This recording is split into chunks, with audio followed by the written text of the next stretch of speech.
There she is. Boom! And we're live. How we doing, everybody? Oh, there we go. Yes, sir. Yes, sir. Yes, sir. Oh, what a week this has been, let me tell you. Woo! It's only Tuesday. Oh, man. What a fun time. What a fun time. How you doing, Chris? You know what? It's been pretty darn good for a Tuesday. Yeah, I can't complain. How about you? I don't know. Whatever. It's been quite hectic around here as of late, my man.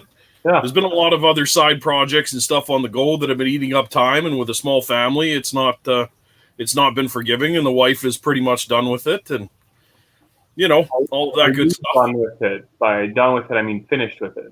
I'm not. No, okay. We still have a fair amount of work to go, but it's coming along. It's coming along. Everything's coming along. So, yeah. I also have one more month until my 40th birthday. Holy cow. So we're building up to that. And then what? Well, I can't go to Vegas. No Vegas. That was the plan for like 20 years, was I'm going to do the Where the Buffalo Roam in Vegas, right? The Fear and Loathing. And then, yeah. Going to live the hangover. That's it. Yeah. That's it. And now I can't. And everybody that wants to come is like, I don't think I can come anyway. So it sucks, man. All the people that are down, like, people have waited years for this to come with me. And they're like, the wife won't let me leave the house. What are you talking about? We're in quarantine. We're it's crazy. And if I have to do it by myself in a closet, like, that doesn't work out well for a lot of people. Just saying. Especially the closet. Yeah. So I'm not going that way. I'm not going to do it. That's going to find something more fun. So we'll see. I'm looking forward to it. Well, how are things up in the Great White North? It's cold. Yeah. Really cold. We're going to be minus 30-something Celsius coming up this weekend. So it's really cold. A lot of snow. Other than that, it's been pretty calm. They're all the people that have been traveling, now they're like arresting them at the airport and forcing them to stay in a hotel. Something that they said was illegal before. I think they like changed the charter or something to be able to do it. So they're making them quarantine. Holy cow, that's negative 22 degrees Fahrenheit. Yeah, it's cold. It's real cold. Yeah, we're going to get to negative 10 this weekend, which is negative 23 by you. Okay. But yeah, first we're getting like 8 inches of snow on Tuesday, and then it's going to drop down big time. Nice. We've been pretty lucky. Like out east where they got like 42 inches overnight a few weeks ago. Oh, geez, man. That's insane. We got Big Tuna in the house. Darren, D-Tree. How you doing, D-Tree? Mr. Man's just been killing it, making all kinds of stuff over there. And I have to give him a quick thank you. He's always very supportive of us. He's always doing nice things. I love Darren. Thank you, Darren. Last March. So, yeah. Did you see his lamb leg? The live fire hanging lamb leg? Like a lamb? Did. Oh, that was epic. Yeah, that was awesome. Amazing. Well done. Oh, beautiful. Beautiful. Tell me about your big cook that you did this weekend. Or it might have been last week, the roll. Oh, yeah. So that was the matambre is what they call it in Argentina, South America, whatever, right? Matambre. It's rose meat. It's a very thin flank. Okay. That's pounded down, rolled right out. It ends up being quite substantially large when you're done with it. Because I haven't been doing eggs, right? I've been off the eggs for quite a while now. I've been over a year. Usually you put eggs in there. I substituted eggs for olives. So I did peppers, onions, garlic, cilantro, parsley, and green olives, those big monster colossals. Wow. Just beautiful. Did the olive oil, the seasoned sea salts, and wrapped it up and cooked it really nicely, reverse seared, like a roast, right? Uh-huh. The meat, like just so this was that Argentinian imported from Argentina. Oh, okay. So you actually used the Argentinian meat for the actual Argentinian cook. Yes, this was like El Toro style meat already, which is heavy beef flavor as it is. And then the flank having that extra beefy, like it was just melt in your mouth on a fork. Mm. The cilantro and the parsley and the garlic and everything just soaked into that meat. Like it was, it was amazing. Yeah, tuna, I've been off the eggs for quite a while now, over a year. They had thought that I was mildly allergic to them.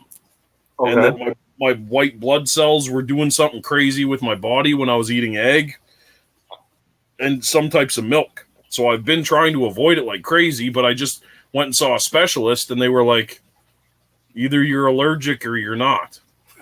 And you're not. So stop it. You know what that means. This is a big deal. I don't know, a couple of you saw that I was at the doctor and messaged whatever. The big deal for me is I haven't had a ramen with a proper egg in it for over a year.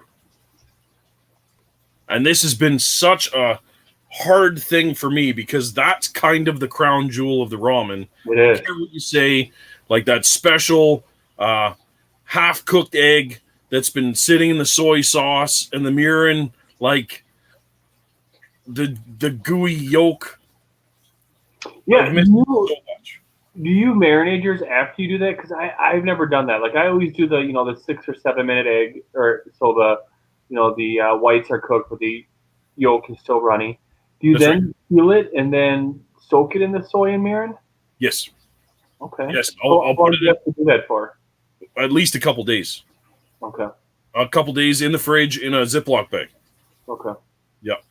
Yeah, and it's a weird concoction that you got to make. I think there's 3 or 4 different ingredients, but you can't overdo it with the soy sauce, or your egg just turns black, right? So you gotta, and you don't want it too salty, but you want it salty enough, and that yolk has to be perfect, or it's get out of my bowl kind of thing, right? So I'm quite excited to make a traditional ramen soon, just because of that damn egg. Nice. So I don't know. Like Dave, Yardcore Barbecue, he's always knocking out these crazy ramens. And I did one not long ago with the pork belly, and I don't know if I'm going to revisit that or what. But I have heard of people soaking pork belly in fish sauce with their salt for 2 days before cooking it to give it that extra tangy. Yeah, umami flavor there. That's right. Yeah. Like we were talking about with those beans, those crazy beans. Yep. Yeah. So I don't know. I like that because I always take a little bit of that fish sauce and put it in my personal broth. Like I'll scoop mine out separate from the family, and I always add a big spoonful of the garlic chili samba olek paste, and then a little bit of fish sauce to give it that little bit of funk. Yep. Yeah, I like it. I like that umami. It's very nice. Oh. So, we should give a little introduction. Obviously, tell you guys where you guys can find us when we're not here on After the Cook. Yep. I'm Chris Shem. You can find me on social media, Instagram and Facebook at Titletown Griller. Nope, this way. Right over there. And the man that way is Dark Side of the Grill. That's Dark Side of the Grill right there. Yeah. Mr. Mel. That's the one. Mr. Mel Schmiller from Canada. Hey? You can find him on Instagram, YouTube, and Facebook at Dark Side of the Grill. That's right. If you're not following us, what the hell's wrong with you? No, you should be. Give us a follow. It's also an easy way to hit us up for questions, comments, suggestions, or anything you guys want to see on the show. Not money. Hit us up there. Don't hit us up for money. That's no. Yeah. Not much of that. No. No more. And quit asking how long it takes to cook anything. Stop it. You cook it till it's done. That's it. That's. I love it. Even that damn pork butt, the pork shoulder I put up today. Yeah, the one you just did, that beautiful. Yeah, and I was like, I could set my watch by when the first comment's gonna roll in, and sure as shit, bang, there it is.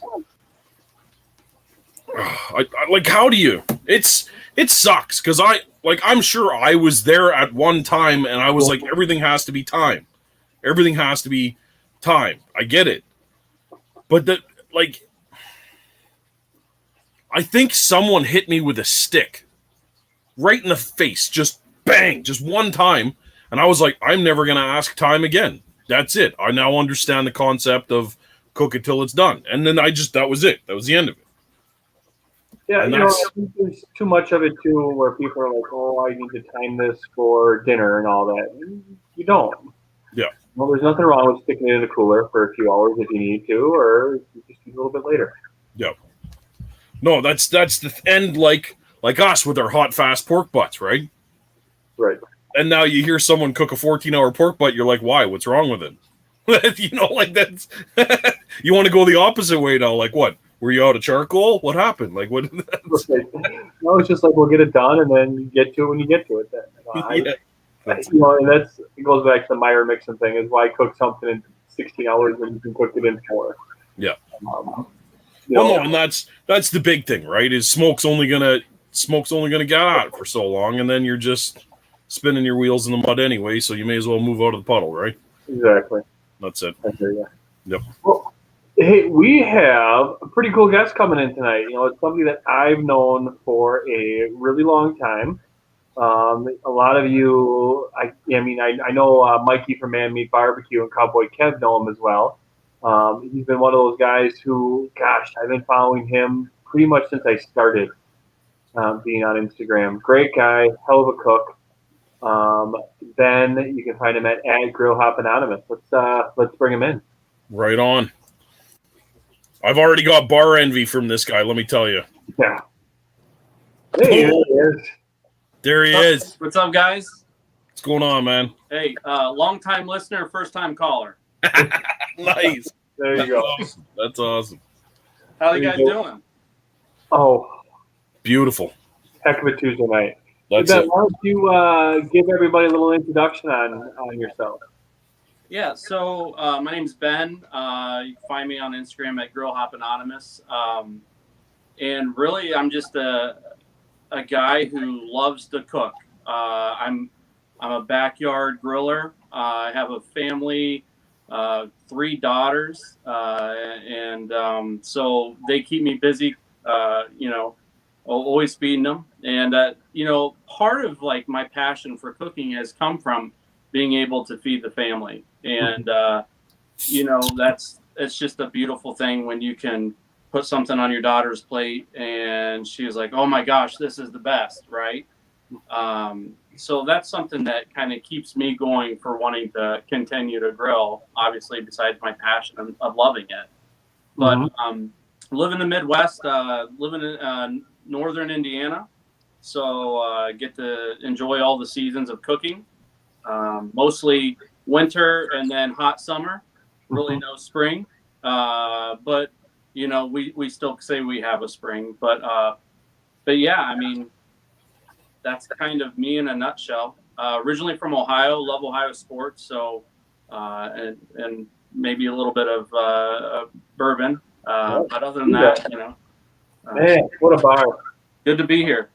Good. Hey, well, we're happy to have you on. Yeah, man. I know you saw that Mel dipped into his first White Claw since we've been here. Yeah, I was saying, I was like, I had never had a seltzer before, so I have to check into that, I guess. Yeah, they're nice. They're very refreshing. Well, that'll be nice in the summer. My real excuse is the wife doesn't get mad at me when she walks into the kitchen. I'm drinking one of these at 8 a.m. She gets a little more mad when it's an Eagle Rare or something, right? That's you just got to have some of that Buffalo Trace bourbon cream in the coffee. That's it. Yeah, it's just it's creamer. That's all. Yeah. That's it. Yeah. We've got that 40 Creek Nanaimo bar. That's quite nice. Okay. It's a nice whiskey Nanaimo bar, like Bailey's, right?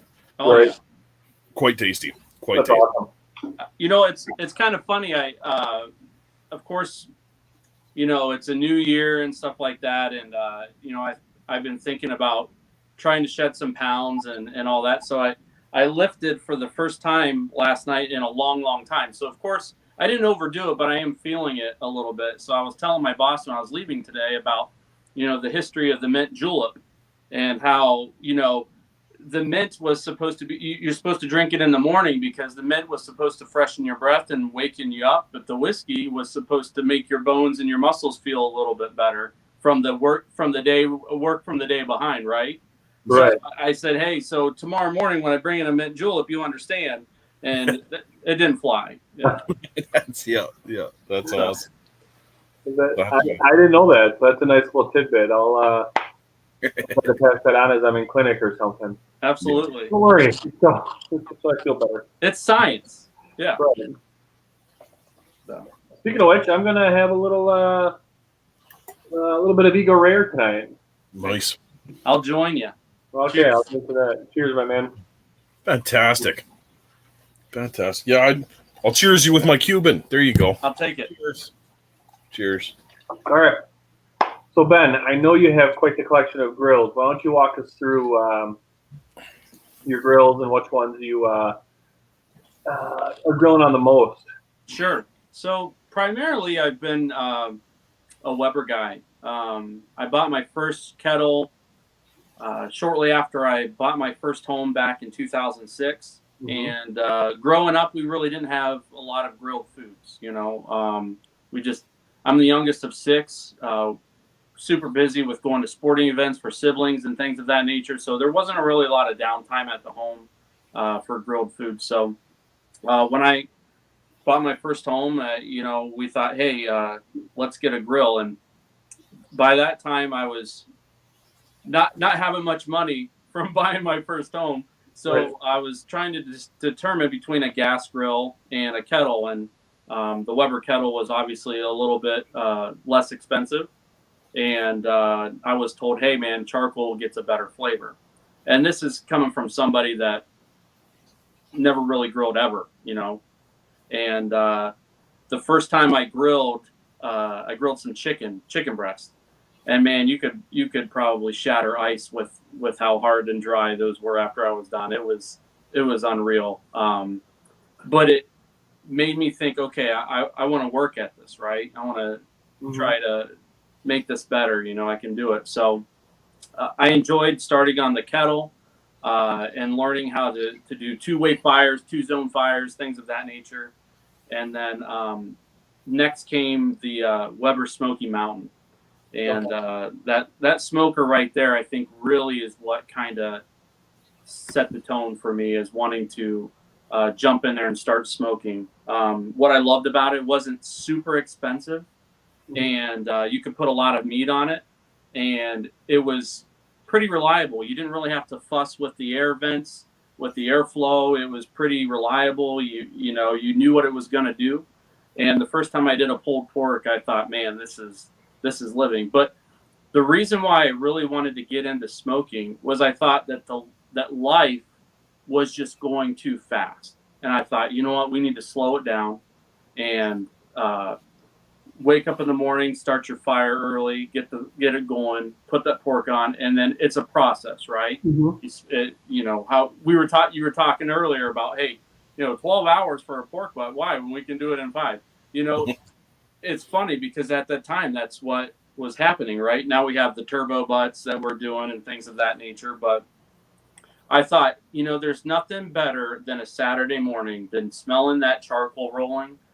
And then through the day, just kind of watching it, have some beer, and just slow down. And that's what really got me into smoking meat. Right. Now, primarily, the Weber Summit Charcoal Grill is probably what I use 95% of the time. It's kind of similar to the Kamado style, the Big Green Egg, the things of that nature, Kamado Joe, whatever the case is. And I love that grill. I love the size of it. I love the versatility of it. And I can't say enough about it. It's just fun to cook on. Yeah, going back to your, the Smoky Mountain and kind of learning how to smoke on that, and I think that's a great way for people to start out. They have to get that connection with their food and their barbecue, and be willing to put in that time to really learn what the fire's doing, what that fire does to smoke, or what that fire does to the meat. I feel like you have to have an understanding of that before you just jump on and just do the turbo butts. I'm sure Mel could kind of speak to that too. You have to have the hours to put in. Now that it's, that you kind of understand things, it's like, well, why not? Yeah. Mm-hmm. Oh no, for sure. Like I remember the very first smoker grill that I had wasn't even a Weber kettle. It was up here. We have our little Cabela's. It was a silver bullet. Yeah. They called it like a 5-in-1 cooker. Oh yeah. And the thing that was brutal was if it was windy, right? The temperature would drop like 100 degrees. Fluctuations. Yep. Yeah. So all of a sudden I'm cooking on that. I'm trying to cook a brisket on that, and I've got a cardboard box around it in minus 30. And right. The Canadians are playing in like the World Juniors or something, right? There's 15 people in my garage in the big screen, and I'm out there like, still working on this brisket. And that was a 14-hour brisket. Like that was, but man, like after something like that, just the victory that you get when you finally nail it, like it was.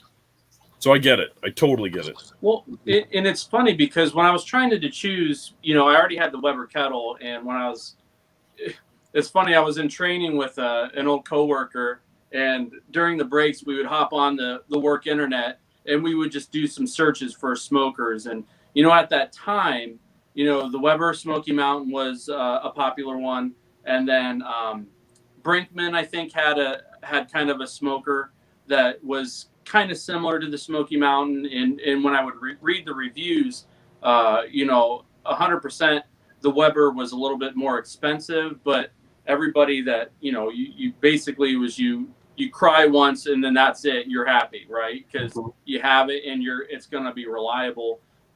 Especially, when you're talking about winters, I probably don't have it as bad as the two of you, but we still get the lake effect snow. We get super cold weather here in North. I'm 10 minutes, Mel, from Michigan state line. Okay. Yep. Okay. So I'm not as far as north as Chris, but I'm still, I'm not in the south. And so obviously, it's not even just the cold, but you mentioned the wind. Wind Yep. is something that can really screw up a cook. Mm-hmm. So the Smoky Mountain was something that I really enjoyed. And just to kind of put a plug in there, when I first got into this, at least for me, Instagram wasn't what it was then. There wasn't much that I knew of. I wasn't in the grilling community at that point. But the Virtual Weber Bullet is a website, and it's all geared towards learning the Smoky Mountain cooker. There's a ton of forums on there where people are posting about it. It was kind of what Instagram is kind of like today. Yeah. But they had that website, and they had tutorials, they had recipes, and we're talking about how far you should have each vent open for air circulation throughout the cook, how many briquettes you're putting in there, if it's Kingsford, and they did reviews on the different types of Kingsfords at that time, and it was just, if you're getting into smoking and you bought a Weber Smoky Mountain, that was a phenomenal resource to have on point, because I would just print the recipes and whatever the case is and kind of follow it, just going in blind, because I hadn't done anything like that before. Mm-hmm. And to this day, like, I can't say enough about that website. It's neat that you bring that up. I remember a few smoking meat forums that I used to go on that weren't like grill related. They were more meat related, almost butcher and hunter-esque, but you could literally post some kind of random question about, say, like a Portuguese sausage, and some old Portuguese dude would be like, I'm on here and I am going to show you with pictures a process of exactly. We miss that now so bad. 100%. Oh, I remember how perfect, and you'd still get the assholes, but people would point them out. Yeah. It's not like Facebook nowadays. Like, I'm scared to post on Facebook, like in the big green egg groups and stuff. I don't have the self-confidence to post on Facebook. Like, I'm not even lying. You On should have Instagram, I'm like, whatever, it doesn't. But you go on there and you get pricks that have never cooked a pork butt that are like, look at this. Why are you even on here? Like, it's brutal. And that's exactly how I started out too. I started out on the Egghead forum, and it was great, great resources. And then it started turning into like Facebook, where you'd have a group of people that would just tear everything apart just because it wasn't theirs. And I'm like, oh well, screw it. And then I found Instagram, and that's kind of what turned me off of the forum and onto Instagram, and it worked out okay. Yeah, and the thing is, like, with Instagram, when I first got onto Instagram, I had a buddy showed me Instagram before. I wasn't really big on Facebook, and I don't post anything on Facebook.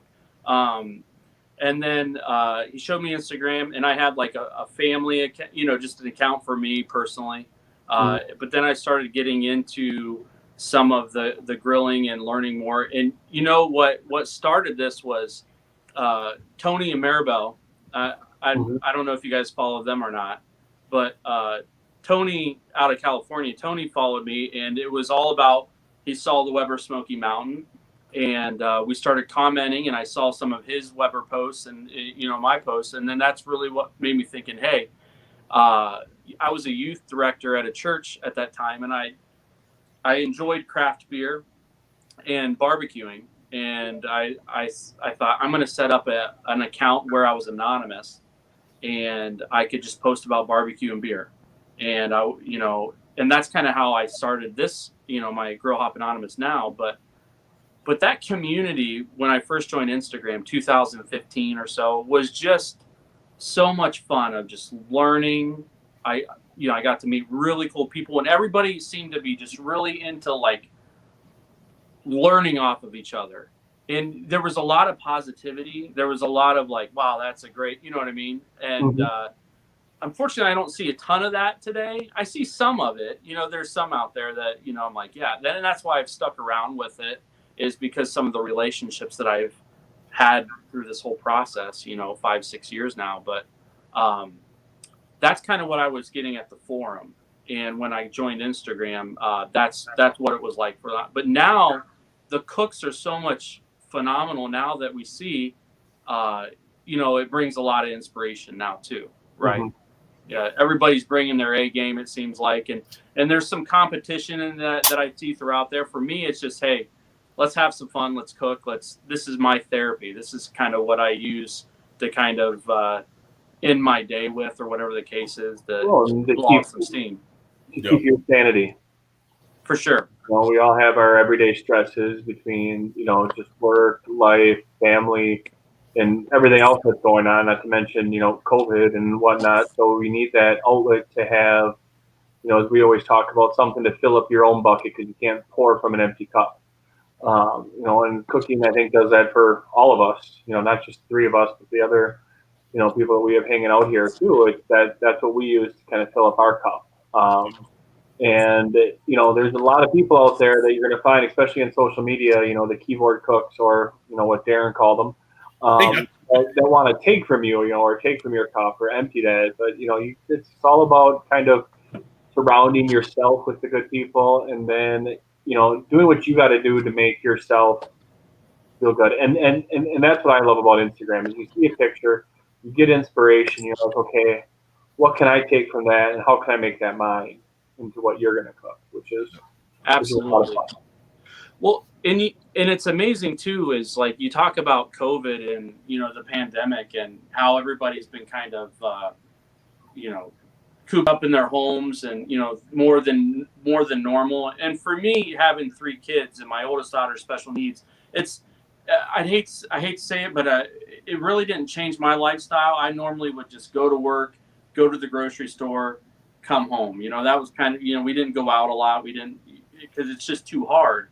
But I can tell you what Instagram has done is that the relationships that I have formed from the 5 or 6 years that I've been on it was instrumental during this process, because, I may not be going down the street to see a buddy, but I can hop on and send a quick message to Chris or, to whoever it is, and we can stay connected. Mm-hmm. And it kind of makes life not feel that separated at that point, right? Right. Because there's some normalcy to that because we've done it for so long, right? I have relationships from people from all over, the different states, and Right. that I probably talk to more than I talk to somebody that's just down the road. Right. It's people that haven't necessarily met in person, but you are still able to keep in touch with them. And then we find that we bring that aspect into our other relationships of people, of our friends from college that we, usually do see. We're having to find different ways to get together with them, virtual happy hours, cocktail, stuff like that. We just kind of apply the things that we've been doing for so long, especially with Mel up there, up in, Canada. You can't get into the States, so we find different ways to communicate that way. Yeah. And I do have to say, like, this rings very true to me. There was a break with the COVID up here for a little bit. I was able to disappear to Toronto and see some of my people before they went into the second lockdown and everything, right? It was so awesome because it's people that I see every day on Instagram. Mm-hmm. And then all of a sudden I'm there. Right. And we had a socially distanced barbecue meet up at the golf course and did whatever. And all the big guns came out and stuff. It was just so nice because it was like we all hung out yesterday. And you appreciate it so much more. That's it. But there was no awkwardness. There was no bullshit because everybody already knew everybody, even though it wasn't face to face. It was magic. It was, and that's a big thing. You can imagine when we get back to smoke shows and competition and stuff like that, having that kind of close-knit camaraderie without the FaceTime. Mm-hmm. Right. We can get together, we can get it done, right? Put on the show and just be smooth, be seamless. It's awesome. And appreciate it to what it is and not take it for granted. Yeah, exactly. Yeah, like Darren was there. Darren's wife was in labor. And he drove, I think, 3 hours. Wow. Yeah, he drove. Like, his wife was like, due that day. And here he's standing there with, maybe he had a beer, maybe he didn't. I don't know. Don't quote me. But he's standing there. He's like, yeah, I'm going to have to go soon. But it was really nice to be here. And I was like. Yeah, I think it was his second or third kid. So. Yeah. I was like, I totally get it, dude. If I was in your position, I'd probably be doing the same. But, like, double cheers to that, right? It was. Sure. Yeah, man, it was really weak. It was wicked. I forgot about that he had that kid, right? Like the day after. Yeah, like the day after we had the barbecue. That was so cool, man. Oh, that's nuts. So Ben, one thing I was kind of wondering, you talked about the Weber Summit. That's the steel version of the Kamado. When you're grilling on that, are you still using briquettes, or did you move over to lump? Yeah. So originally, when I first started with it, I was using briquettes because that's just what I had used with the kettles and the Smoky Mountain.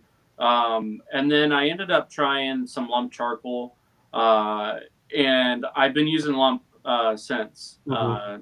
So I've been using Fogo. I just love that I can order, it gets delivered to the house, especially during the pandemic. I don't have to worry about going to a hardware store or somewhere like that. And the stuff's really nice to use. And so I've been using lump charcoal on it, and I have to say I enjoy it.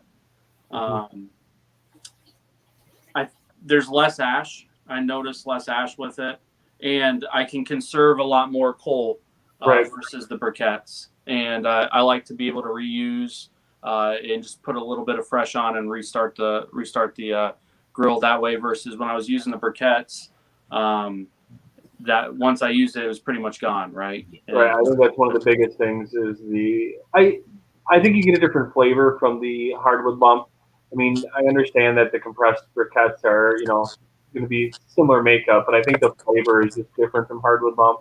I love that, just like you said, you can reuse it.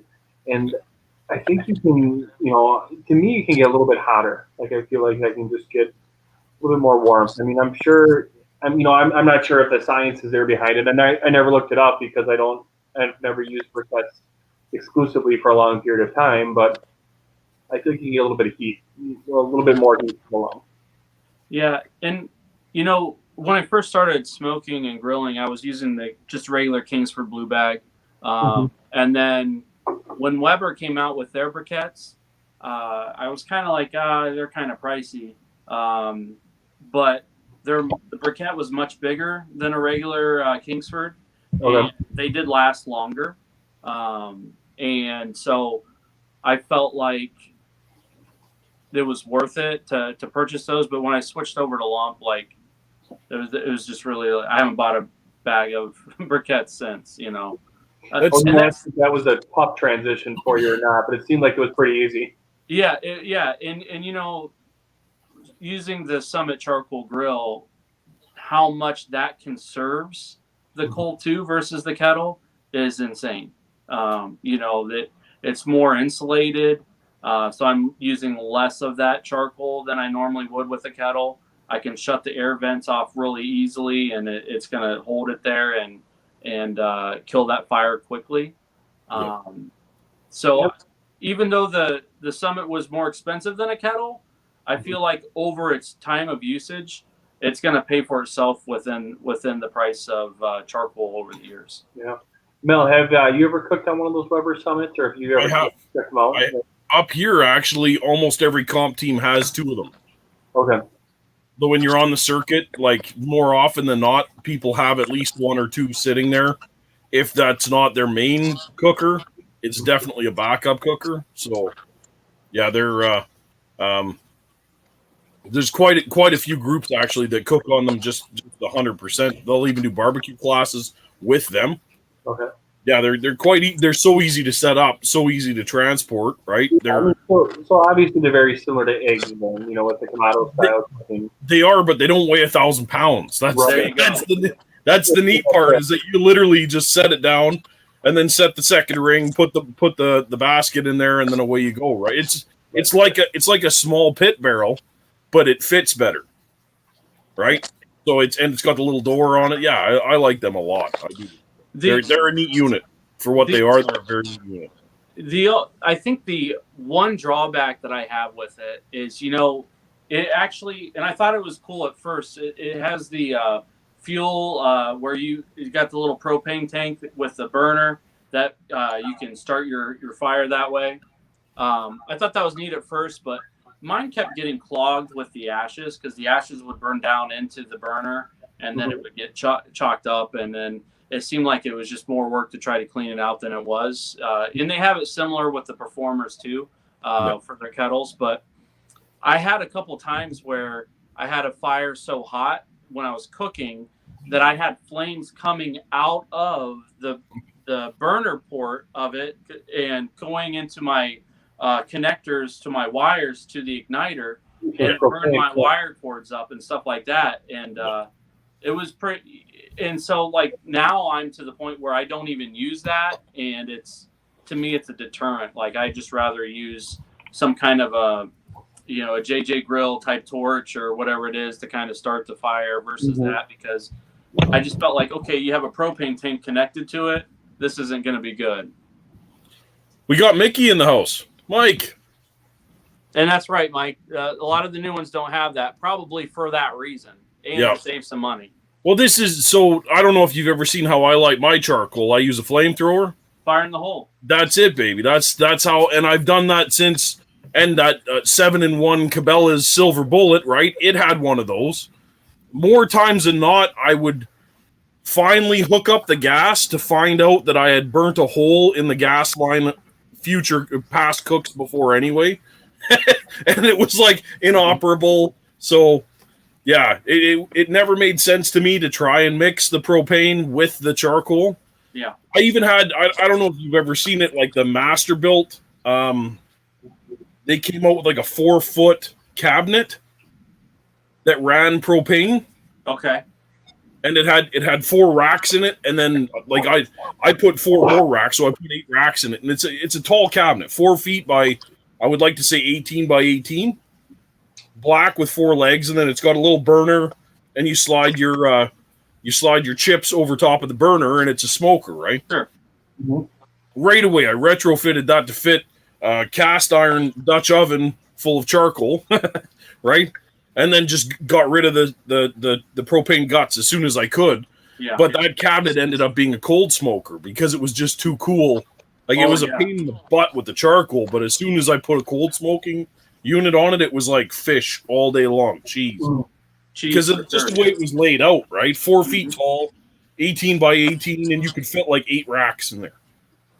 But it never made sense to me to mix propane and charcoal. It was never a positive situation for me. And like the 3 or 4 cookers I've seen like that, it's always been, I was doing for some catering, and I was doing some jerk chicken. So I had maybe 3 or 4 or 5 or 6 whole chickens of jerk chicken.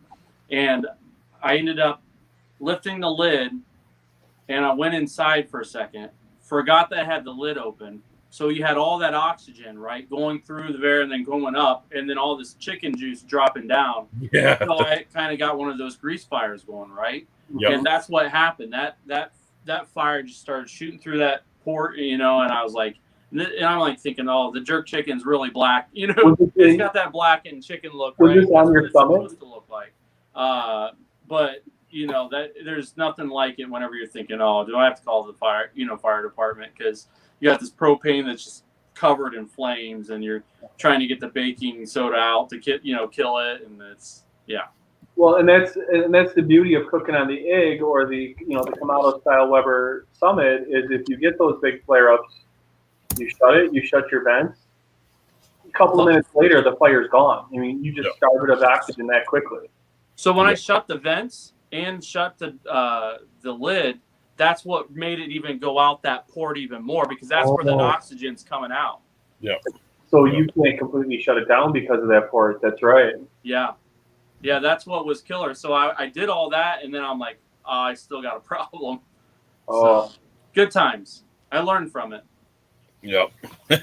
And that's what barbecue is, right? You try things, you learn things, you try it, you do it differently, and that's life. Right. It's funny. It's funny that we're on this conversation, Chris. I don't know if you remember me bringing this up before. My biggest meltdown in barbecue was a work lunch that I was doing the next day. And I was using that cabinet with that propane attachment. And I was using the propane as a backup for the charcoal I had in there, just to hold the temperature, right? So the charcoal was burning. The propane was on just gently as a backup to hold the heat. And we were downstairs watching the game.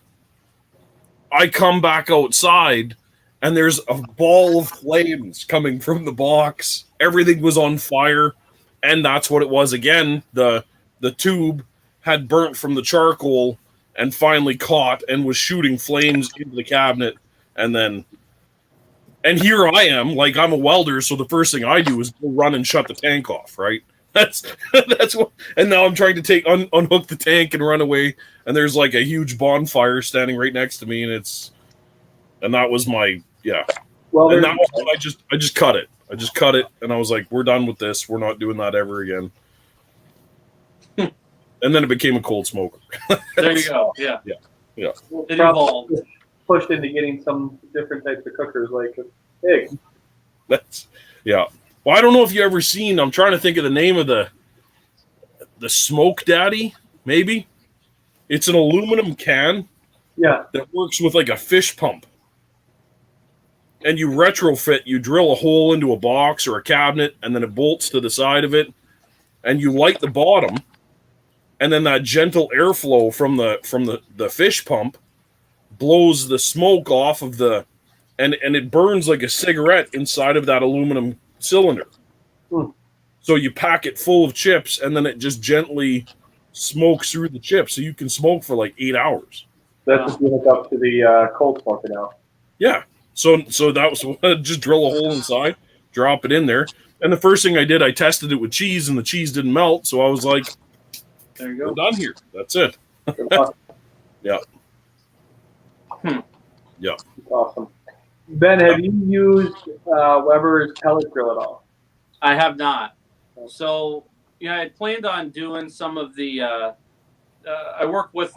had worked in the past with a rep company for Weber, and I would do some demonstrations at different events and stores to kind of help promote Weber and things of that nature in the spring and summer. And when they came out with that smoker this last year, we didn't have any demonstrations, obviously, because of COVID. Right. And so I haven't got my hands on it. I've seen it at a store, but as far as cooking on it, things of that nature, I haven't had my hands on it yet. Okay. Also, I know that, Ben, you're part of Fire and Smokes Protein. And, I know Mikey from Mammy Barbecue, that's his seasoning company. Why don't you talk a little bit more about that? Yeah, so it's something I'm really excited about. So, Fire and Smoke, I've known Mikey, and this is going back to relationships, 5-6 years now on Instagram. And so I'm excited to be a part of the team with Fire and Smoke. And they have currently 4 different rubs and seasonings that are, to me, like any type of cooking you want to do, they have it. So whether you want a sweet and spicy, the Windy City is a great one for that. And the best part of it is if you're watching for sugar, there's no sugar in it. But the texture that you get from the Windy City rub, because it's got a little bit of a higher pepper profile to it, is phenomenal. So if you're cooking on like pork butts or pork tenderloins, chicken, whatever it is, I mean, it's a fantastic rub for that. Classic. How about that shiitake? Shiitake.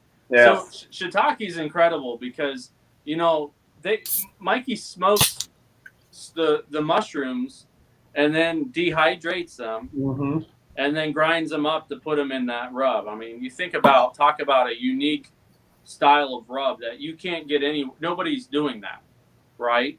So, typically when you look at rub companies, they kind of have the same, like, this is an all-purpose, this is your, sweet pork rub, this is your brisket rub, whatever the case is. But that shiitake rub, the process, barbecue is, can be a labor of love, right? It's not something that just instantly happens. A lot of people are up at night cooking your next day lunch or dinner.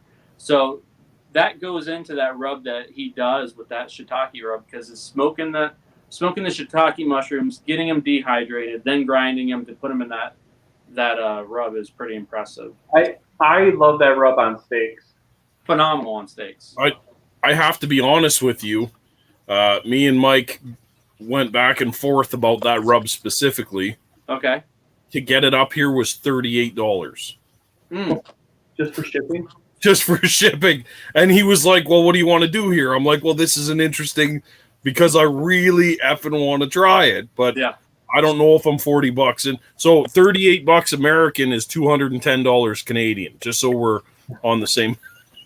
It's quite devastating when you look into the, yeah. So what like you have to do is get it at Dixon. That's the thing, right? I should pitch to Dixon's to order the whole line to get me my shiitake, because I need to try it. Like I see Cowboy Kev all the time with it, and I'm like, that's not. I need it. I need to try it. It's get Dixon's involved. I mean that would be great for it. It's something that like I said, it's unique. Like you're not going to see that. You don't see that anywhere else at this point. My classic is one of our favorites. It's like a salt and pepper garlic. It's like an SPG on steroids. And we put that. It's like our Frank's Red Hot. We put that on everything. Your vegetables. My wife's cooking. If she's doing mashed potatoes, she's throwing it in there. So it's not necessarily just a grilling or barbecue rub. I mean, it's flavor, it's seasoning. So pretty much all the dishes. If I make an egg salad, that's going in there. So all those different things that we normally make on a daily basis outside of grilling and barbecue, classic is perfect for that. And then there's Six Corners brisket. That brings the heat. That you want a large piece of beef for that, but the 2-course grind pepper on there, I mean, you're gonna taste that, right? That I remember I cooked once with it on something a little bit smaller, and my wife's like, "What did you put on this?" Because their palate is super sensitive. Any kind of spice, yeah. And I'm like, that one you got That one's got the black pepper that gets stuck in your teeth. Mm-hmm. Yeah.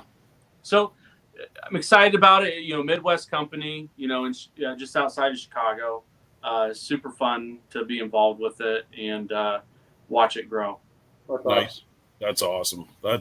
So Canadians have this one rub that every Canadian has in their house. It's the Montreal steak spice. Right. And that, just like you explained with the vegetables, right? You're cooking beans with olive oil, and you're trying to be top shelf. No one's looking. Montreal steak spice, right? Mm-hmm. It gets into everything, man. It's hilarious. I see people making their own croutons, right? And then like, in there. Yeah. Why is it going on the croutons? What are you doing? But then everyone's like, "Wow, these croutons are amazing." It's because everybody likes the spice, and they can't recognize that that's what it is that's on everything. So. It's kind of like back to the basics, right? Salt, pepper, garlic. I mean, those types of flavors. I mean, they really bring out. It's kind of like when you throw in a pot the onion, the peppers, the celery, and with a little bit of garlic. When you get that in, that aroma. That's to me, that's what classic is. 100%. Those are the types of seasoning where you're trying to enhance flavor of food instead of covering it up. You're not trying to take a chicken breast and say, "Hey, I'm gonna, load up this chicken breast with this seasoning so the chicken breast has flavor." When you use that type of seasoning, it's more like, "Hey, this is a really good cut of meat. I want to be able to taste the meat, but just bring it a little bit further." Mm-hmm. To use something like that for it. Yeah, not gonna overpower it. Yeah. Well, we've got a small spice company here. You'll see me posting about it every once in a while. This Evolution. And they're a local small company. That's their main business, is that their stuff is gently flavorful. It's not overpowering flavorful, right? Mm-hmm. So everything adds to the dish. It doesn't take over the dish. So it's amazing. They have a black truffle sea salt that just straight up tastes like black truffles. Like it's so clean. And every time I have a different kind of black truffle sea salt, it's that with something that is like kicking you in the mouth. With them, it's just a gentle. Mm-hmm. So you don't mind. You have a Snake River Farms picanha, and you're still using it over top of it because it's just going to be a gentle back end. It's not. Yeah. Right. It's not front row and center, right? And it's perfect. It definitely helps when you're cooking to a palate. It definitely helps. And that's the tough thing, especially with truffle oil. So I did some research on this, and you actually get more truffle flavor from truffle oils that are synthetic versus the truffle oils that actually have pieces of truffle in it. But I think sometimes when you do it, you can get those synthetic ones where it just has that slight undertone of, it's truffle, there's oil, but there's just something else there too that you're tasting, and you don't want to taste that. Like you said, if you're cooking a Snake River Farms picanha, you don't want to taste beef, then truffle, and then all of a sudden your aftertaste is this astringent, almost chemically tasting thing. You want to have that nice, subtle flavor that just brings you through the whole time. So you take that bite, first thing you notice, you're like, oh, the juice, the fat, and then it just finishes with that truffle. Oh. Yeah. Oh. Yeah. The medley of it. I know. Yeah. Oh, I know. You're taking me there. And it's simple. Well, and that's the beauty of it, is when you can cook things simply. Yeah. But, enhance it enough where it just takes it to that level where that's all you think about. Yeah. Yeah. The last thing you want to do is have, a nice cut of Wagyu beef or whatever and throw something on it that's just going to take that flavor of that beef and kill it, right? Yeah, you want it to just enhance it, but you still want that beef flavor there. I mean, that's why you got it.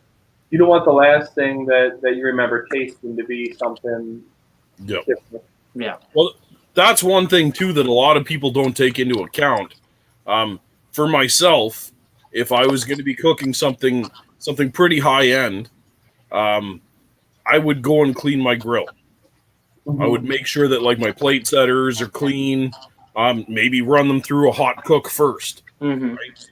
and then put them aside and get them ready so that there's no smoke coming off of them. Yeah. That's when I would clean my ash out, start from scratch, right? And know that you would be surprised how many people overlook that. And that's just it now. That's probably one of the best tips you can give somebody is, something that we see as a reflex because it's just what we do. Yeah. People might not understand that, and I keep forgetting to go back and comment on this person too, but they commented on one of my posts that, I got my big Korean egg and everything I cook on it tastes smoky. Yeah. I have to go back and tell them, well, then you're cooking on it too soon. You got to let the charcoal kind of mellow out.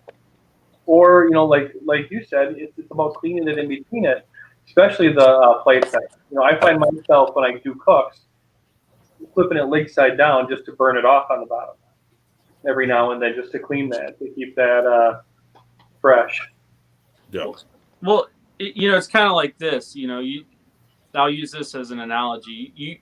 You don't take Pappy bourbon and pour it in a dirty old Coke can that you used the day before, and then drink out of that, right? Yeah. You want to use a clean glass. You want to have it to where you're not getting any other flavors involved. That you're tasting what that is. So that's the same thing as what you're talking about. You don't want to taste last night's fish or whatever it is on that grill. You got to have it clean and ready to go. Yep. Or sometimes if you have a few extra, wood chunks that are still in there, you don't want to have too much smoke to some of those, and I think that's where Mel hit it right on the head. Yeah, you start fresh, you light it early, let it stabilize, let everything stabilize first. When I walk up to my egg before I throw a picanha on there, if I'm reverse searing, I don't want to see smoke coming out of the top. Right. We're past that. Everything's clear now, and I'm looking at the gauge, and I'm at 250 or 300, 320 foot, wherever I want to be. But we're already burning clear. So the smoke off of the charcoal is now off. The smoke off of the grill, the grates, anything, it's all done. It's all, and now you're walking into like a clean kitchen. Yeah, a neutral cooking zone at that point, right? Yep. Yeah. And that's one of those things that I just got that book from Lennox Hastings, that chef from that Netflix Chef's Table, the barbecue one, the guy from Australia, and like the first 80 pages are not recipes. He's talking about fire and what woods to use, but then just how the stages of fire. You don't want to cook over that white smoke. You want to get to that blue smoke or that clear smoke that's coming out of there. You're still going to get a smoky flavor, but it's not going to be that harsh smoke that a lot of people are. Might get when they're first starting out with an egg, because you're like, oh, it's smoking and I want to smoke this. Yeah. I can throw it on right now. That's not what you want. Yeah, it just tastes bitter and it's just not it's not what you signed. It's not what you wanted. Yeah. Yeah, no, it's the fire management. And this is, so I've got a guy at work who just bought, I think it was a knockoff of a KJ, a Vision grill or a Prism or some, I don't know. But whatever. I was just happy that he was like, screw it, I'm going to try charcoal. And I was like, awesome. And the first thing I said to him was like, light it an hour before you cook and just play with it. Just dial it in a bit, see what it's doing, whatever. And the first thing he says to me is like, well, of course it was smoky. I for sure rushed it. It was just half lit. And I put my sausages in there and it was all cold. And I'm like, well, there you go. Like, before you have to, and this is one of, so when I use my torch, I get the bullseye. So say my coal bed is this big. My coal bed is this big. I get the bullseye red. And if you blow on it, you'll get flames. Mm-hmm. You're lit. You're good. That's it. Then I'll back off from that with the lid open, right? Throw the plate setters back in, throw the grill in. It's already burning out a little bit. It's catching more. That way, when I shut my lid and I dial it in, it's within 10 minutes. Everything is already kind of to temp. And it's stable. Mm-hmm. And that's the trick, because I have such a big fire gun to get it started. If you were doing this with fire cubes or something like that, you'd be an hour into it or 45 minutes into it to get where I was at in 10 minutes. Right. But you can tell with the charcoal, it's not just the outer embers that are catching on. Like, it's already sunken into the core. Mm-hmm. So you know you're lit, and that's the trick, and that's what I was explaining to him. I'm like, you want to see that. You want to see that it's caught, and now you're gently turning it down and dialing it in. Then you add your meat. You're good to go. Like, it's quite a science. The fire management with any kind of charcoal or anything. But once you have it, it's quite simple. So simple. Like people get mad all the time with. I did a video with the Traeger and a big green egg, the 2XL, cooked 2 pigs, 2 exact pigs, done the same, seasoned the same, everything.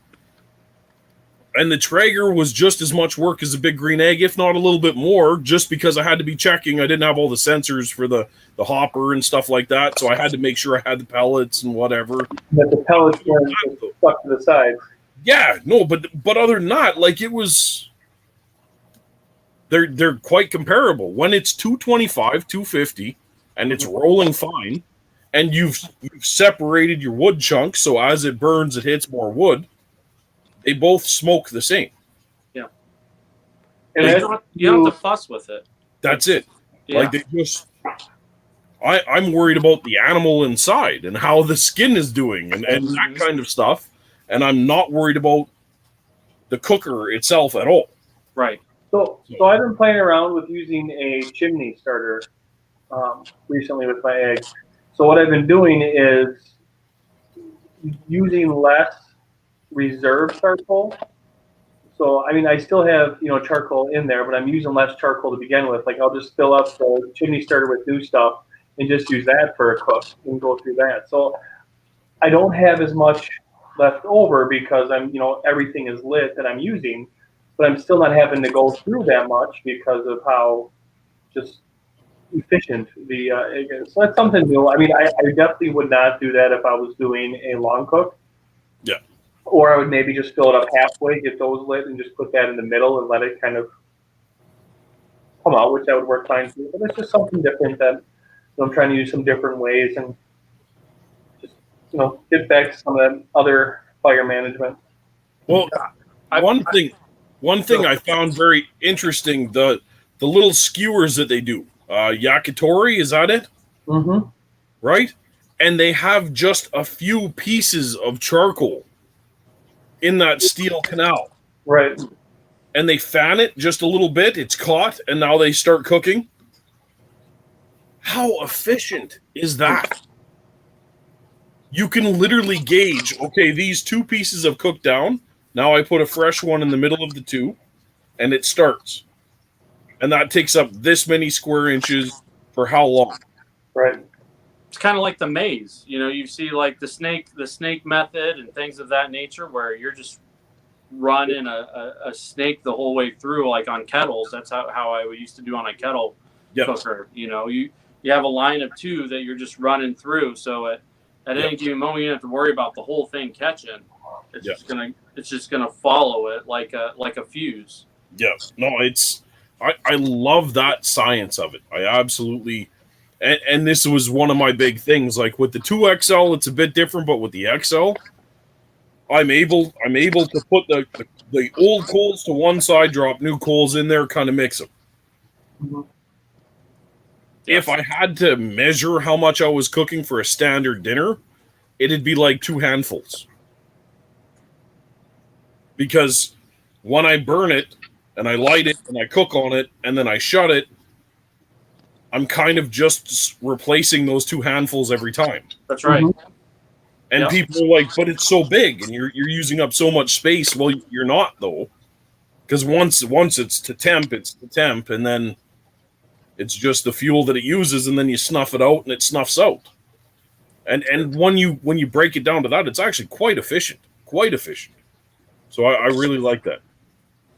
Chris, when you were mentioning about using the chimney, so I've been kind of doing the chimney a little bit recently. Weber has the little cubes that you can use to start fires, and so what I've been doing is I'll have my grill. I may have 3/4 of it full of of lump charcoal, and then I'll put maybe a quarter, if that, in the chimney, and I'll light a cube.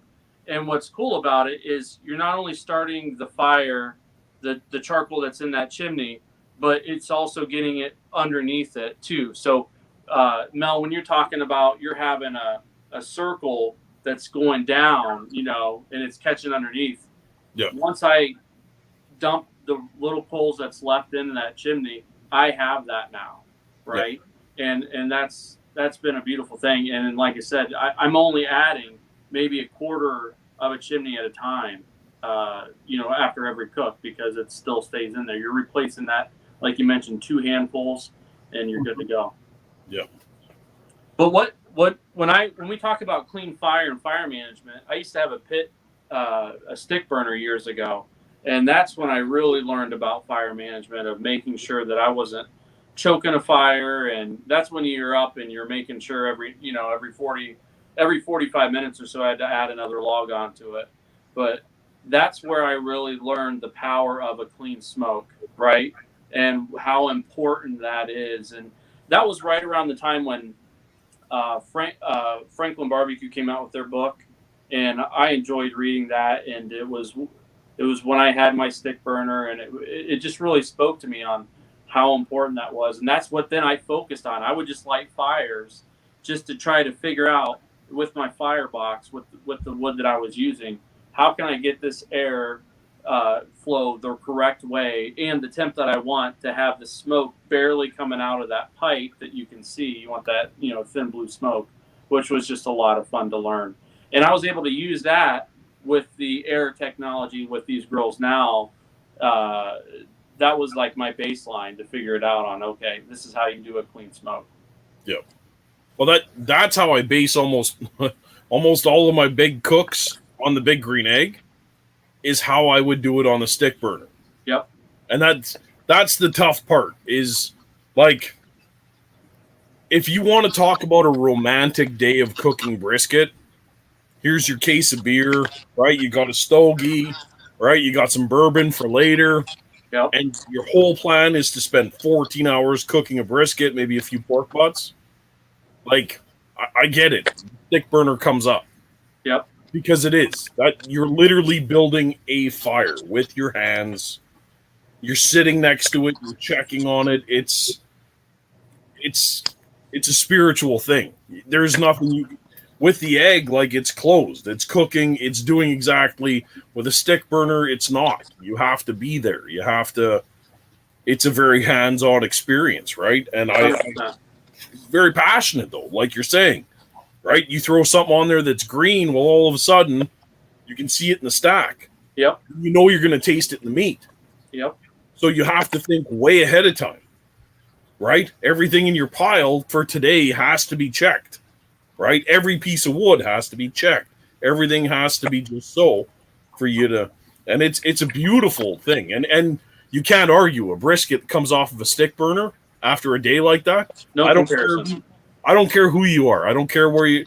It is what it is, right? Just like the comp barbecue and everything, right? Like, yeah. It's a tango. It is. It really is a.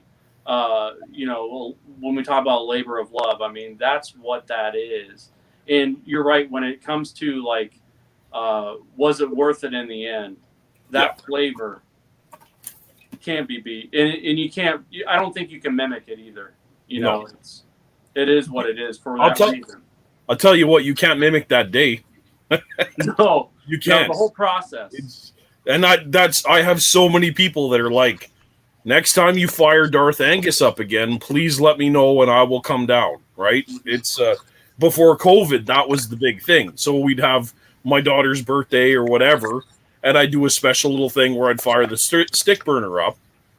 People that would never come are now coming, and they're like, well, what's your kid want for her birthday? I don't care. Just tell me what to pick up, because I got to come for the brisket. I need to come for the... And it was a big, like, right, Chris? We talked about this before. Like, I would purposely fire it up because we double our present intake. That was it. Like, everyone knew there was good barbecue, but wait, he's got the stick burner going. We're going with the extra now. Like, this. There you go. Yeah, so it was... And Emily, thank you for it. Yeah, and that's the thing. Like everyone likes the eggs, everyone likes being around, but you see that fire going, right? You see someone in there with a stick digging, and you're like, And that's you just it. can't help it. It is what it is. It's You miss that with the egg. I mean, there's times you open it up, you're like, oh, is there something I can do? I mean, can I Yeah. stir it up down there? And it's just like, no. well, There's nothing to and do. you can't hold it against it. It's like a grandfather clock, right? Right. It just works. It Yep. just works, and Yeah. that's To Yeah. your point and Javi's point is that there's something that's just romantic and primitive about, working with that fire, knowing that, you're not going to control the fire, but you're going to do your best to adapt to it and manipulate the fire enough to make it do what you want it to do. And that's just a fun cook. Yeah. No, that's the thing, right? Boys and their toys. You like playing with stuff. You can't help it. It's I'll never forget. I shot a video. I think I was 3 or 4 weeks into Instagram, and I shot a video about blue smoke out of that Darth Angus, and it was such a, because I saw so many people with whatever cooker, the kettle, the whatever, and it's just like rolling smoke, and they're like, "Oh yeah, we got a brisket going today," and you could tell they just dumped like a whole bag of chips on top of half-lit charcoal. Mm-hmm. And then there's a fresh, prepped, beautifully trimmed brisket, seasoned right up, sitting just on top of like smoke on the water, right? And you're like, no. Everything you're doing is not, no, stop. But that's what everyone thought for like the longest time, was just billowing smoke out of your pipe meant you were rocking it, right? Like, Yeah, exactly. yeah. Well, Ben, speaking of just kind of fun cooks, good cooks, I got to tell you, ever since I've been following you, one of my favorite cooks of yours is your pepper stout beef. Yeah. Why don't you talk about that a little bit for us? Because every time you do it, when you put that out there, it just makes me hungry. Yeah. So pepper stout beef has been something that I don't know if you've heard of the Wolf Pit, but he's got a website out there, and I think he's got an Instagram account too. But he had been doing some recipe videos, a long time ago, and when I stumbled upon it, I thought, man, this is where it's at, because I love beer and obviously beef, but it just kind of spoke to me. So with the pepper stout beef, you're kind of taking a chuck roast and you're going high on the salt and pepper, a lot of pepper, and you're getting it covered real nice, and you're going to smoke that to your internals about 165, and you're getting that color, you're getting that bark kind of build up on that chuck roast, and then you take a pan, you can take a hotel pan, and you're adding, a stout, a beer, your Worcestershire sauce, a lot of garlic, and then different color peppers, bell peppers, and red onion, and you're just kind of mixing that all up, and you kind of have a braise set up for it, right? So once it hits 165, throw that chuck roast in that pan, seal it up with foil, throw it back on the cooker, and then cook it till it's nice and tender. And then when it becomes tender, I usually like to take the foil off, because you're getting a lot of that juices from the beef, a lot of the fat coming out of the beef that you kind of want to cook off a little bit, some of that sauce too. That way, whenever you pull it, it's really just kind of soaked up a lot of that. The rest of it's not running.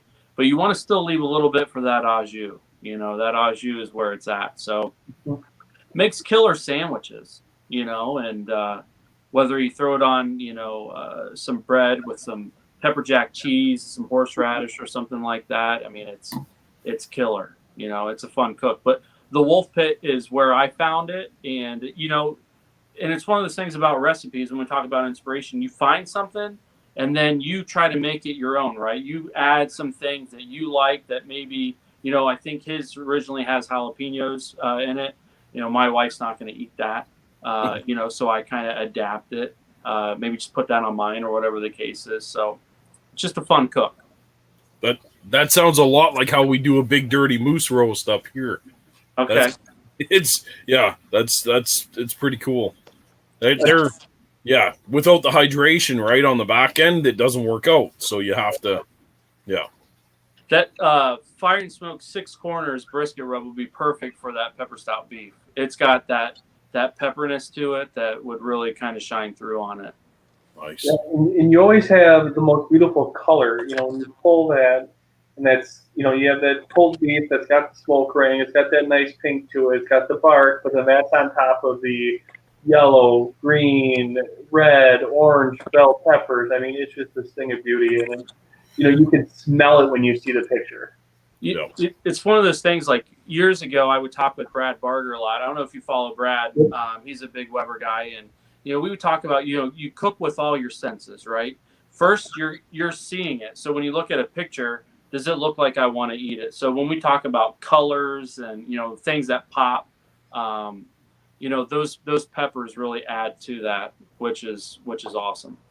Mm-hmm.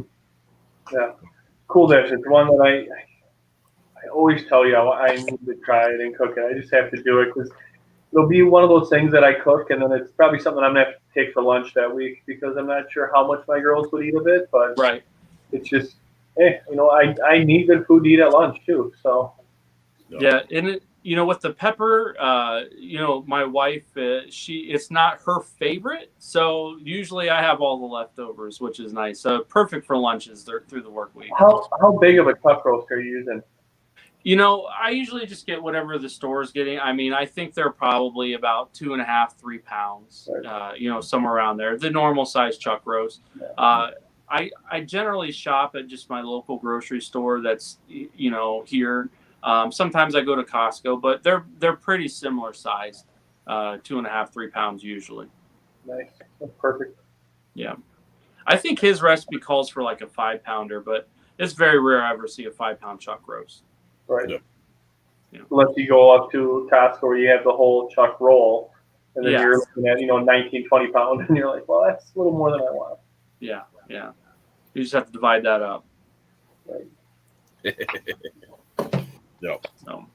Yeah. So obviously, for those of us who are on Instagram or on YouTube and Facebook right now that can see behind you, you have these beautiful lit up shelves with bourbon on it. What is your go-to? Wow. That's a loaded question, Chris. It is. Because you can't really I don't know if you can really just say one bourbon. But I think for me, Elijah Craig with Campbell. Elijah Craig Barrel Proof. There we go. Is if I had to choose one bottle, I think I'm choosing that. Not just for price point, but what you get from it. It's 12 years. It's age stated 12 years, and it's just a flavor bomb. When you can get something just uncut, from the barrel proof at that type of time, and what you pay for it is just phenomenal. And that's exactly what I think we were talking with Campbell last week. Is both of us are, really into the barrel proofs now. So we're liking those full flavor. Yes. Just those big bourbons, and that Elijah Craig barrel proof is impeccable for us. So that's a great one too.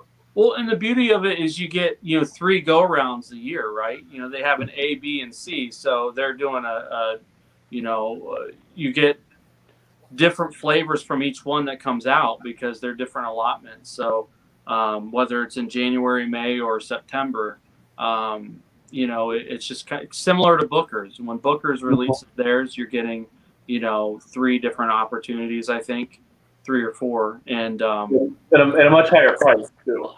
Yes, and that's the beauty of Elijah Craig. You're getting that 12-year, but then you're not killing the bank either. Right. We don't get any special Elijah Craig up here. Oh, really? Very, very hard to see anything other than standard Elijah Craig. Yep. Any store picks? So we have our Wine and Beyond, which will get a couple of things, but it's mostly like the Woodford Reserve. They won't do like Eagle Rare or anything like that. So, yeah, it's a tough one. Well, a lot of allocated bourbon's hard to get anyways, no matter where you are, even if you're in Kentucky.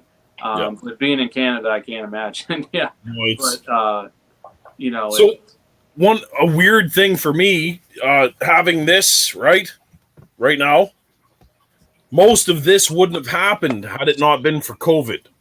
Okay. We have very, very tight margins for bourbon up here. A lot of our judges and commissioners and people who purchase whole cases of bourbon are not up here. They decided to stay in the States because of COVID, then make their hike up here for Christmas or whatever, right? So now their shipments are sitting at the liquor store and there's no one to pick them up. Wow. And all of a sudden the Blanton's Gold, right? A whole case rolls out and everyone's like, you've never had this. And the store manager's like, actually, we get it every 6 months, but you've never seen it. And all of a sudden they're like, can I buy it? Sure, here it is. And it's like, what? What's happening here? So it's bananas. The stuff that is now like surfacing, just gently surfacing everywhere, we have never seen like firsthand. And now the people that used to have it on lock didn't come back. So now it's slowly getting out there and doing really cool stuff, man. Really, really neat stuff. There's a benefit, right? Yeah, I'm not complaining. Now old Mel's plugged in with all these people. So that's it. Oh yeah, they're like, you keep coming back. I'm like, well, you keep having better bottles, so I'm gonna keep coming back. That's it. That's Did I see a Jim Beam single barrel up there? Yes. Yeah, how do you like that? Fantastic. Yeah. And I love Jim Beam. I do. 100%. It's a bit hard. I'm not gonna lie. It's a bit hard, but I like hard. It's not bad. Yeah. No, I like a lot of Beam products. I mean, you look at Knob Creek, Booker's. I mean, they do a lot of good stuff there, and it's I enjoy that single barrel. Yeah, I like it. I like it a lot. So one other thing I wanted to touch on is obviously Sunday is the Super Bowl, which the Packers will not be playing in. Is that this Sunday? Yeah. But anyways, it is a big grilling day. It's a big day to kind of get out and make some appetizers. And, it's a really big chicken wing day. Yeah. So I wanted to touch a little bit on chicken wings. Are we expecting Tom Brady to win another Super Bowl? Okay. So hold on a second. I've been thinking about this, Instagram, it seems like there's just a lot of advertisements where people, they don't know what they're selling. They don't realize that they're selling a lot of stuff to people.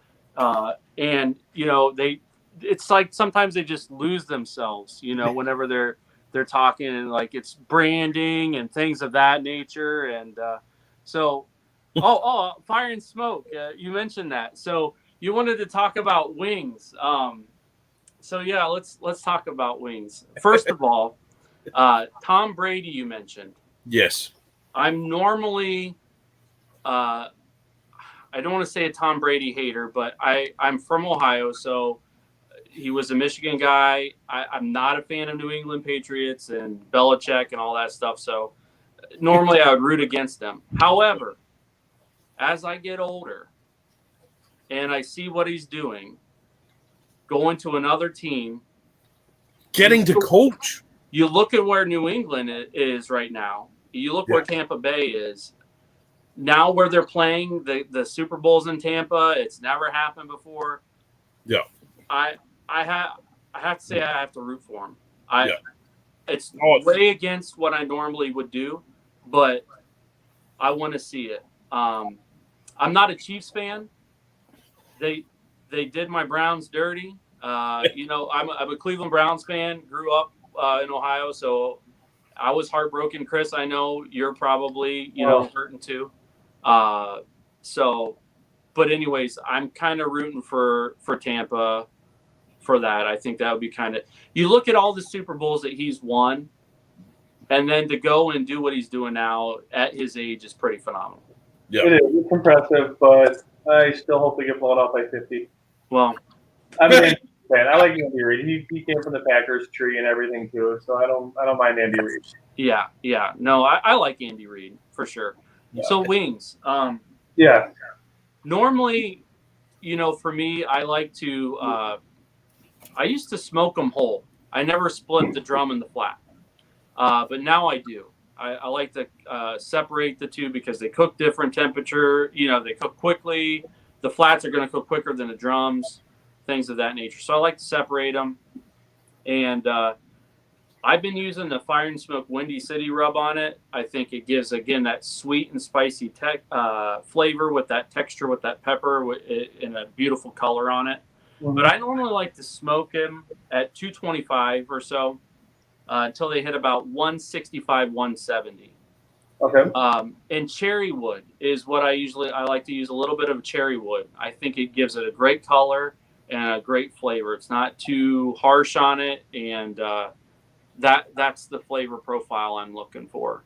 Once I hit that 165, 170, I usually take some Sweet Baby Ray's, maybe some. We have a Journeyman Distillery, which is about 40 minutes away from here in Michigan. They make pretty good bourbon. They make all kinds of different spirits, and they have this. It's called I think it's OGD, but kind of like Old Granddad's, but it's not that. And it's like an apple type of liqueur. And so I heat that up with some of the Sweet Baby Ray's to kind of thin it out a little bit, cook it down.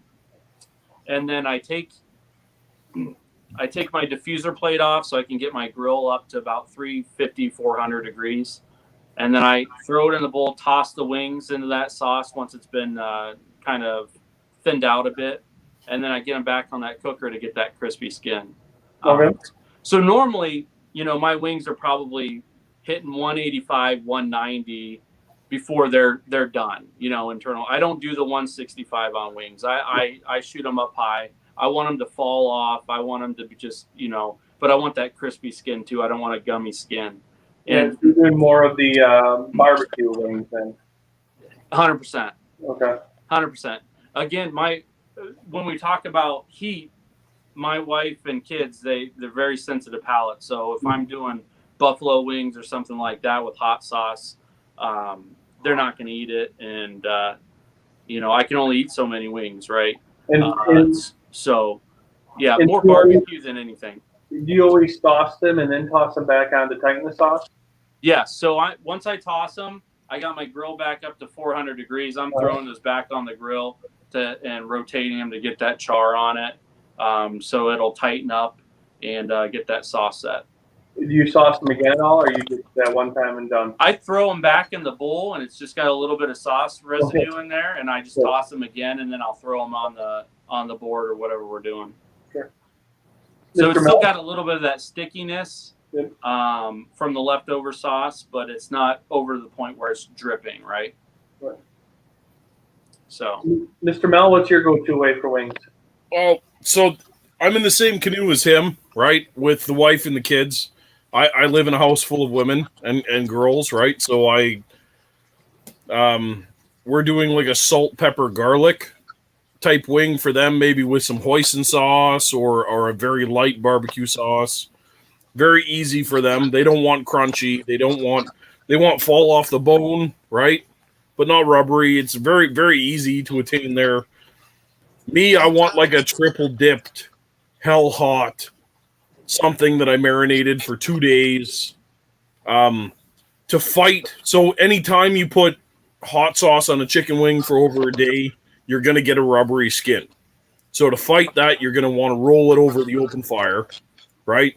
You get that char on it, stiffens it up a bit, and then you fight that rubbery skin with a bit of a crisp. You still want them saucy, though, right? Mm-hmm. So you have to char them and then dip them and then go back to charring them one more time. So I'm all about that double char. If you can, it's good. I like that a lot. That being said, though, I really like being able to bite the chicken wing and just pull the bones out. 100%. So what I've found is after doing all of that, throwing them in a pan and letting them go another 10 minutes in a hot pan seems to give you that fall off the bone. So are you talking like an aluminum pan? Whatever you got kicking around. I would do like a Finex, usually is sitting right there anyway. So cast iron right on the grill or whatever. But you're essentially poaching them after you've charred them. What are you putting in that pan with it? Hot sauce. That's always that's the one thing. So I would go like Hooters old school. You're going Frank's Hot with butter, right? You're trying to do that, replicate that. And that just kind of carries out. As long as you keep it to temp, you're still food safe, right? It's not bad. So, yeah. You're not throwing raw wings in there. You're throwing cooked wings in there. Right. So Well, I'm in the same boat. You know, my family usually my girls just want barbecue. My wife will take Frank's Red Hot Buffalo sauce, just the mild version of it. It's got to be the mild version. If it's the hot, I get stuff thrown at me. Where I'm like, I want, the hot version of it. So I'm either whipping up 3 different types of sauce. So I usually cook them all pre-sauced, and then I'll toss them in the sauce afterwards. So I'll wait for all that just because I am doing all these different ones. But if I do sauce them, I always toss them back in sauce afterwards too. I do like the sauce to caramelize a little bit on the outside, tighten up. Then I always toss them in extra sauce, and then I'm usually dipping them in ranch. I like all the different flavors to kind of mix together, and I'm a one-handed wing eater too, so I need to have that one, full clean. Yep. For sure. Yeah, that was where I screwed myself with Big Green Egg's habanero hot sauce. I didn't appreciate how hot it was. And I double dunked those wings and then finished them off with like a polish of it. And then when it hit the table, I was like, these are unedible. Like these are really hot. Like these are, wow. So their habanero hot sauce is no joke. It's it's a 1 dunk. It's not a 3 dunk. Yeah. If you do that one time and then tighten it up on the grill, it might lose a little bit of that heat to make it a little more palatable, and then you're golden. But if it's dipping off of that and soaked into it, and it's gonna bite you back. Yeah. I was quite shocked. I was like, wow, this really packs it. And then, okay, that's why. So that was my favorite. Oh, sorry. My favorite wing was the dill pickle wing. Love it. That was my absolute favorite hot wing. The dill pickle hot sauce from Big Green Egg. Pickled them first for a day or 2. Then dried them out a bit on the counter, and then smoked them, and then glazed them all down with the hot sauce again before serving. Fantastic. And it has like a sugar base to it, so it crisped up nice. Like it worked. Yeah. Yeah, I liked it. I liked it a lot. That's awesome. That sounds good. Yeah, dill pickle. So what are you cooking on Monday or on Sunday then, Ben? I've been thinking about that. So it was my wife's birthday last week, and due to COVID, we had to kind of quarantine a little bit. My daughter did because of school, and so we didn't get to celebrate it. So we're actually going to celebrate it this Sunday with her family. But normally, for me, wings obviously is a go-to. I like finger foods when it comes to Super Bowl. If you can do any kind of sliders, finger foods, that to me that's kind of where it's at. So you think about pepper stout beef as sliders; those are killer. Pulled pork nachos. It's really hard to argue that.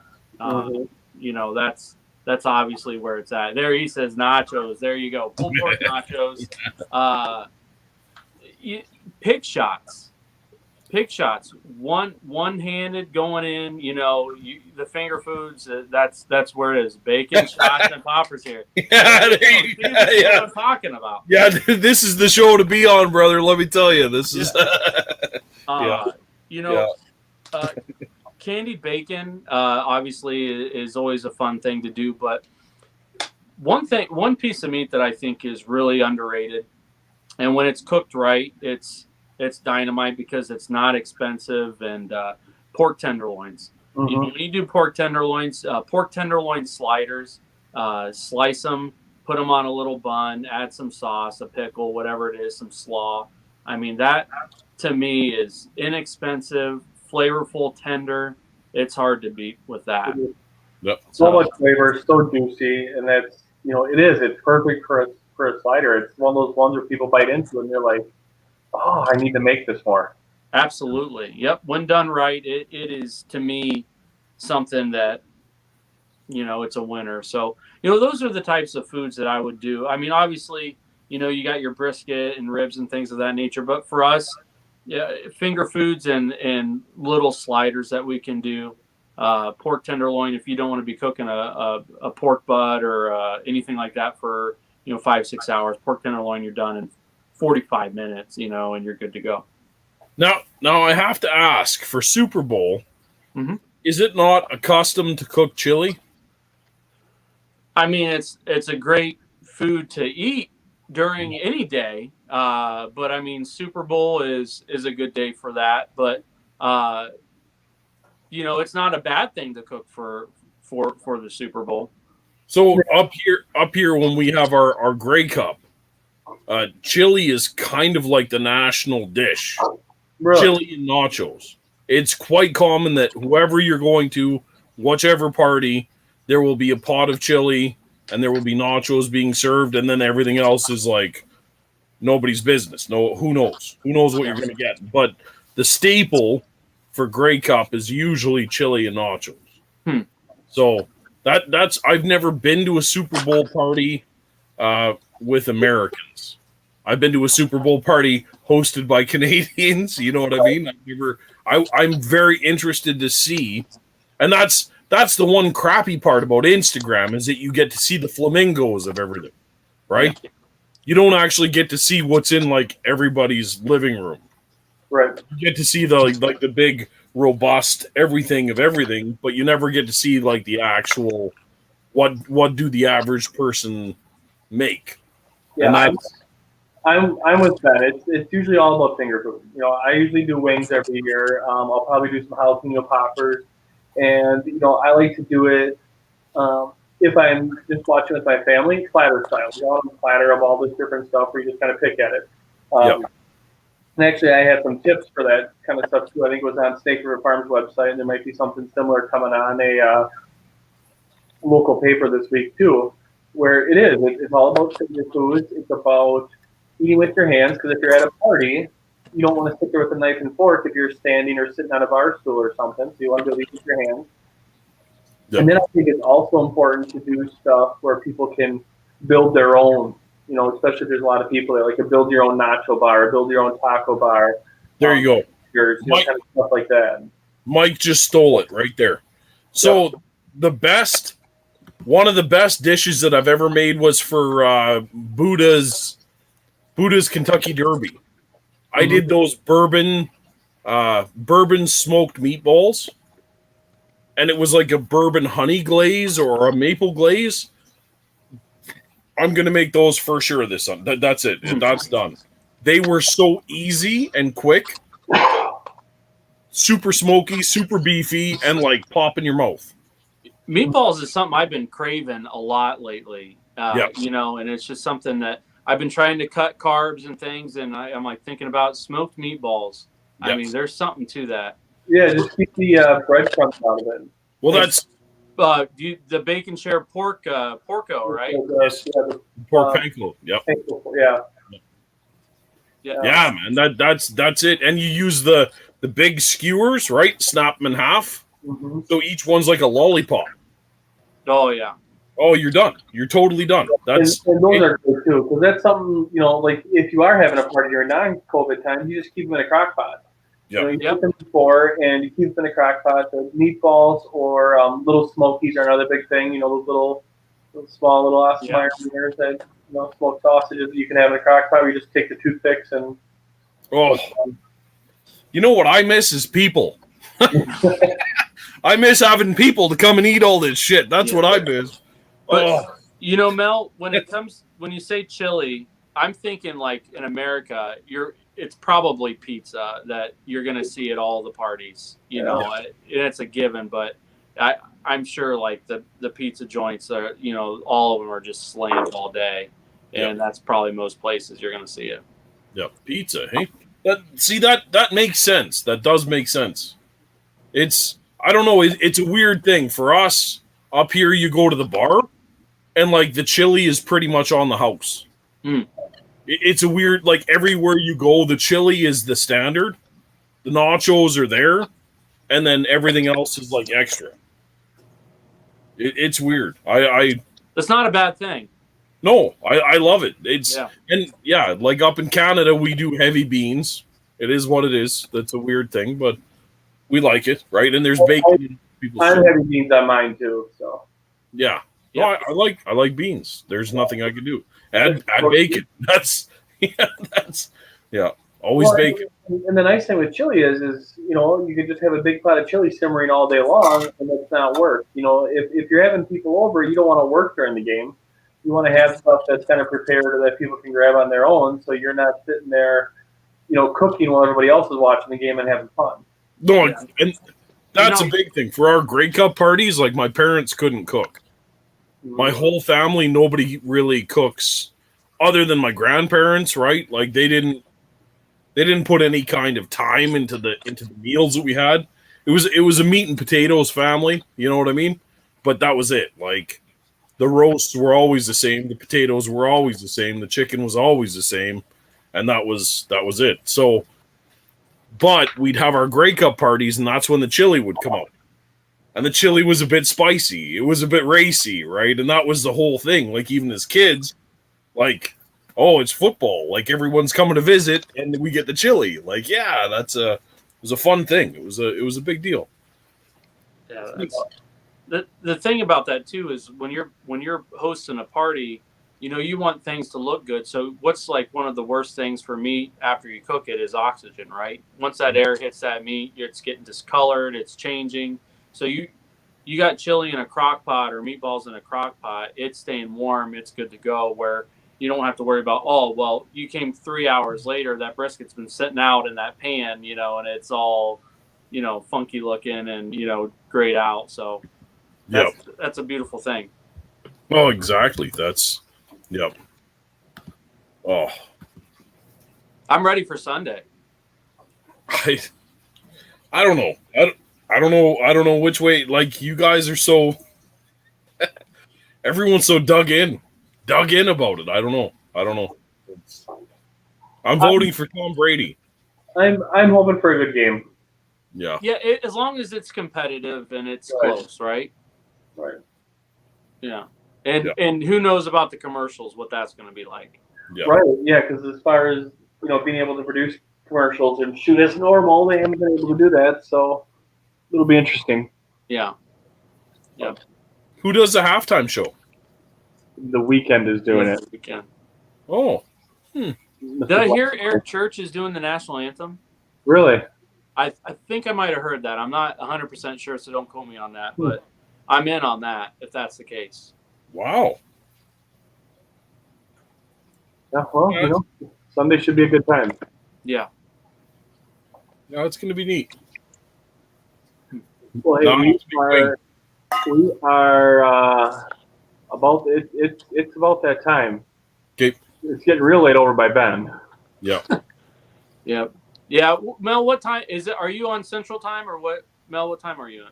It's 8:47. Okay. Yeah. Yeah.